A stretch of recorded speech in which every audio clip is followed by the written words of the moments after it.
Vince learned that he couldn't build his entire brand around one person, so he established a new generation of wrestling superstars, with Bret Hart, Shawn Michaels, The Rock, and Steve Austin. Hogan and Vince had fallen out over creative differences, so Hogan signed with another wrestling company, WCW, where he would be the major star. He came in with a splash, beating Ric Flair for the World Heavyweight Championship. With his amazing charisma, Hulk Hogan carried the company for over a year, but his popularity was waning. People were getting tired of the same old comic book hero. Then, in 1996, the unthinkable happened. In the Mall of America, brother, when Hulk Hogan, Plastamania, and all of my Plastamaniacs run wild on you. The new world order of wrestling, brother. Hogan turned heel. Joining the NWO, he left the red and yellow behind, played air guitar to Voodoo Child, and sprayed the three most infamous letters in pro wrestling onto his opponents' backs. It's often cited as the best heel turn of all time. Something the fans never thought could happen, executed to perfection.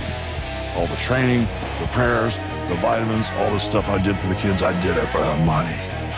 I'm thinking this is either going to be bigger than Hulkamania taking off, or it's going to destroy my career. With Hogan at the top of the most popular faction, Nitro was able to surpass Raw's TV ratings in the Monday Night War.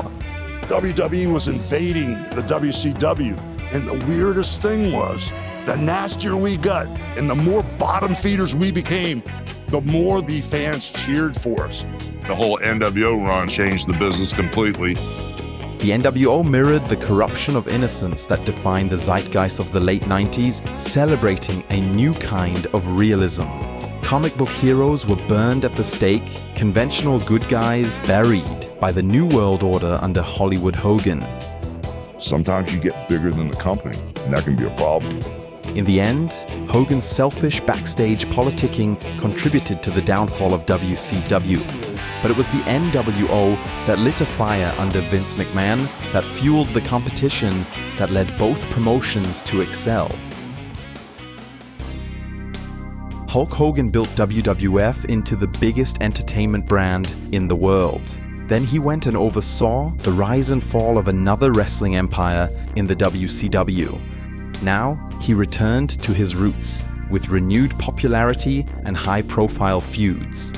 At WrestleMania 18, we saw one of the most unique matches ever. Rock versus Hogan, Icon versus Icon.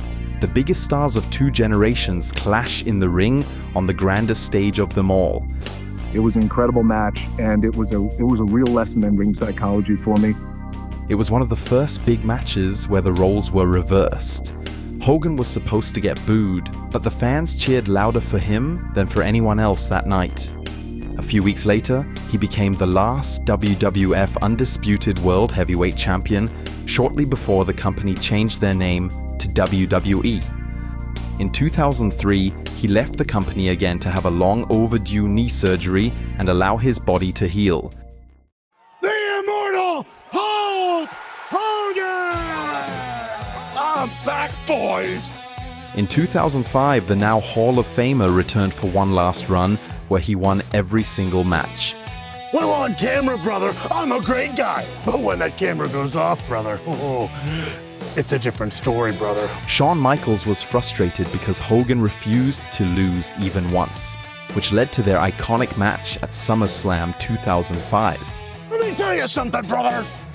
This is a dream match, brother. But I got news for you. I'll be 102 years old, brother, by the time I step into the ring. Brother. Shawn Michaels sold everything Hogan did like it was an atom bomb.